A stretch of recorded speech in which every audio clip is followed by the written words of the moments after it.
हाय दोस्तों, कैसे हैं। उम्मीद करता हूँ सारे दोस्त खैरियत से होंगे।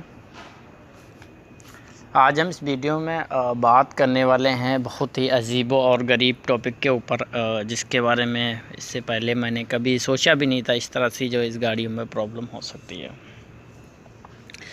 सारे भाइयों से रिक्वेस्ट है वीडियो को पूरा देखें तो समझ आएगा। गाड़ी ये वीडियो जो है हमारा ये मैनुअल गाड़ी का है, यानी जो हमारा हाइड्रोलिक गियर रहता है HPS, उसका वीडियो है। उसी के रिलेटेड गाड़ी में प्रॉब्लम ये है, गाड़ी रोड पे चलते लेकिन बिल्कुल भी पिकअप नहीं ले रही है और ना ही खिंचाई हो रही है, गाड़ी खींच नहीं रही है। ड्राइवर का एक कंप्लेंट था। क्लच प्लेट बंदे ने अभी नया डलवाया था, इसमें क्लच प्लेट बिल्कुल नया डला हुआ है। तो गाड़ी में क्या दिक्कत हो सकती है? गाड़ी में बिल्कुल छोटी सी दिक्कत है, बाकी कोई भी प्रॉब्लम नहीं थी। जैसा कि आप देखेंगे आपकी स्क्रीन के ऊपर एरर आप देखेंगे क्लच का है, clutch possible sensor is not beating permission. ये क्या चीज़ है? रेंज मॉड्यूल जो हमारा रहता ही होता है फोक्सा, यानी इसमें दिक्कत जो वो फोक्से के रिलेटेड है। अगर फोक्सा हमारा काम नहीं कर रहा है तो करंट आ रहा है, इसका मतलब उसमें कुछ ना कुछ प्रॉब्लम है। करंट नहीं आना चाहिए। स्टोरेज आता तो एक अलग बात है। और कोड किसमें? FR में। और किसी भी कोई भी कोड नहीं है, पूरी गाड़ी में कोई भी कोड नहीं अवेलेबल है।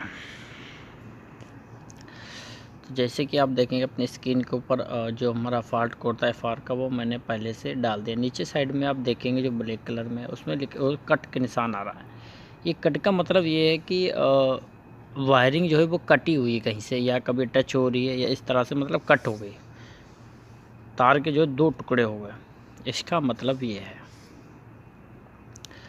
तो सबसे पहले तो जैसे कि मैं हमेशा ही कंप्यूटर लगाता हूँ, जो कंप्यूटर में एरर आया था वो आपके सामने मैंने आपको दिखा दिया। इसमें क्या प्रॉब्लम हो सकती है? इसकी वायरिंग क्लच के आगे अगर जाएंगे हम, जैसे कि आगे जा रहे हैं तो ये बता रहा है नॉट पॉसिबल, आगे हम नहीं जा सकते। पर रेंज को परमिशन नहीं मिली। क्या प्रॉब्लम इसमें क्या है? बरमूजे की प्रॉब्लम है। फर्स्ट तो बरमूजा की प्रॉब्लम, ये जो एरर है फर्स्ट बरमूजे के लिए है। तो फिर उसके बाद मैंने क्या किया, गाड़ी को जो है रीसेट कर दिया। नहीं, जो क्लच का जो रीसेट करने का प्रोसेस होता है उस हिसाब से हमने जो है इसको पूरा रीसेट कर दिया क्लच को। और क्लच को रीसेट करने के बाद भी हमारी बात नहीं बनी, बात वहीं के वहीं थी, गाड़ी बिल्कुल भी पिकअप नहीं ले रही थी। तो उसके बाद बात आई वायरिंग के ऊपर। दूसरा एक एरर और आ रहा था स्प्लिटर सेंसर का, स्प्लिटर स्विच का, सॉरी।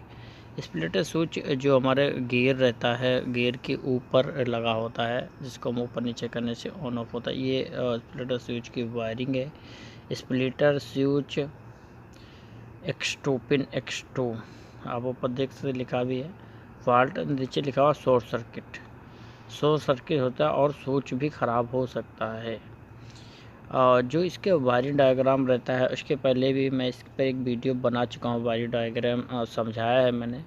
फिर भी मैं इस वीडियो में समझाना और प्लस दिखाना आपको चाहता हूँ कि छोटी सी दिक्कत के लिए भी गाड़ी में क्या है, जैसे कि आप लोड रखेंगे, अगर आपका फोक्सा काम नहीं करेगा तो आपको भी पता है गाड़ी फ्री नहीं होती, गाड़ी जो है फ्री नहीं होगी।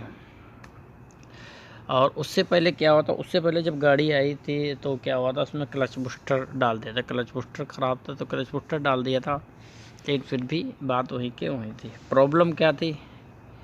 एक्चुअल प्रॉब्लम इसमें थी फोक्से की। फोक्सा क्यों नहीं काम कर रहा? जैसे कि आप अपनी स्क्रीन पर देखेंगे कि एक तार कटा हुआ है, एक ब्लू रंग का तार है जो कि कटा हुआ है। ये तार कटा, जिसका एरर आ रहा था पहले मैंने आपको दिखाया हुआ था, ये वही, क्योंकि इसकी वजह से क्या हुआ, फोक्सा हमारा एक्टिवेट नहीं हो पा रहा था। जैसे कि आप देखेंगे जो हमारा स्प्लिटर स्विच होता है उसमें 3 तार लगे होते हैं, 1 नंबर, 4 नंबर और 2 नंबर पे तार होता है। जो हमारा 1 नंबर और 4 नंबर तार रहता है, 4 नंबर जो तार रहता है वो होता है अर्थ का, और जो हमारा 1 नंबर तार रहता है वो करंट का, और जो हमारा 2 नंबर रहता है वो होता है आउटपुट। यानी जब हम स्विच ऑन करते हैं, स्विच ऑन करेंगे तो उस पर करंट जाएगा, अदरवाइज़ वो कटा रहेगा। जो इसका कलर रहता है पीला और हरे कलर का रहेगा, नीले कलर का रहेगा, उसमें करंट आएगा और कर्व आता है। और जो हमारा ब्राउन रहता है। ब्राउन में क्या होता है, ब्राउन जो कलर रहेगा यानी भूरा कलर का, ये हमारा अर्थ का रहता है, ग्राउंड का रहता है। इसके बारे में तो सबको पता है। जैसे कि अभी मैंने क्या किया, जब मैंने फॉल्ट को पकड़ लिया, देखा क्योंकि तार ऐसे कटा हुआ था, दिख नहीं रहा था। जब भी उसको खींचा, तानी हुआ, थोड़ा सा खींचा तो पता लगा जो है तार टूटा हुआ था। तो अभी आप जैसे कि देख सकते हैं आपकी स्क्रीन के ऊपर जो है ये स्प्लिटर सेंसर का जो है डायग्राम है। आपके ऊपर नीचे साइड में लिखा हुआ है 142 जो लिखा है, ये हमारा सेंसर है। जो स्प्लिटर सेंसर का जो सॉकेट रहता है, जो नीले कलर का रहता है, ये वो है। और उसके ऊपर जाएंगे X2, जहाँ पे लिखा हुआ है X2 पे, ये क्या है, ये हमारा जो है FR जो रहता है, ड्राइवर कंट्रोल यूनिट, वो है। उसका फिश है X2 नंबर फिश है, और जिसमें टोटल 18 तार है। 18 तार, उसी में ये तीनों तार गए हुए हैं। इनके तीनों तार के वायरिंग डायग्राम अगर हम देखेंगे तो इस तरह से रहेगा। सबसे पहले नंबर में हम आएंगे जो आउटपुट, जो हमारा 2 नंबर तार होता है, जो यहाँ से आता है, जो चलो से जो जाता है तार, मतलब जब हम ऑन करें, जैसे कि बल्ब को हम ऑन करेंगे तो ऑन पोजीशन में आता है, तो 2 नंबर पर करंट आता है। एक्सीलेटर स्विच के 2 नंबर पे हम देखेंगे तो वही हमें तार जो मिलेगी FR पे। जब हम जाएंगे FR पे जाएंगे तो हमें पिन नंबर 12 पे मिलेगी, जिसका करंट ग्रीन और येलो होगा, 2 कलर होंगे। ये हमारी आउटपुट रहती है, यानी इस तार में जब हम स्विच को ऑन करते हैं तो करंट आना चाहिए। अगर करंट नहीं आ रहा है तो हमारे स्विच में फॉल्ट हो सकता है। उससे पहले जो हमारे जो 2 तार रहते हैं, जो 1 नंबर और 4 नंबर को करंट देते हैं, जैसा कि 1 नंबर तार है जिसमें ब्लू कलर का जो रहेगा, उसमें क्या होता है, हमेशा करंट आता है। वो X2 के आपको मिलेगा 10 नंबर पिन, यानी 10 नंबर पे पिन पे मिलेगा। और जो हमारा 4 नंबर पिन रहेगा, यानी स्प्लिटर सेंसर पे जो 4 नंबर पिन रहता है, जो कि ब्राउन कलर का रहेगा, वो आपको मिलेगा 11 नंबर पे। ये 11 नंबर FR पे जो X2 पिन रहेगा, उसमें 11 नंबर पे मिलेगा, 11 नंबर पे आपको मिल जाता है। ये छोटी सा जो वायरिंग डायग्राम था, ये हमारा स्प्लिटर सेंसर का था। ये बहुत ही आपके लिए महत्वपूर्ण है। अगर आपका क्लच दबाने के बाद भी अगर आवाज़ नहीं आ रही, यानी फोक्सा काम नहीं कर रहा, तो आप इसकी वायरिंग ज़रूर चेक करें। इसके बारे में एक भाई ने पहले भी हमसे व्हाट्सएप पे हमसे कांटेक्ट किया था और हमें बताया था कि ऐसी ऐसी दिक्कत आ रही है। तो मैंने उनको बताया था कि अगर आपने वायरिंग चेक करनी है तो आप FR पे जाके चेक कर सकते हैं। शायद उन्होंने चेक किया, नहीं चेक, इसके बारे में तो मुझे नहीं पता।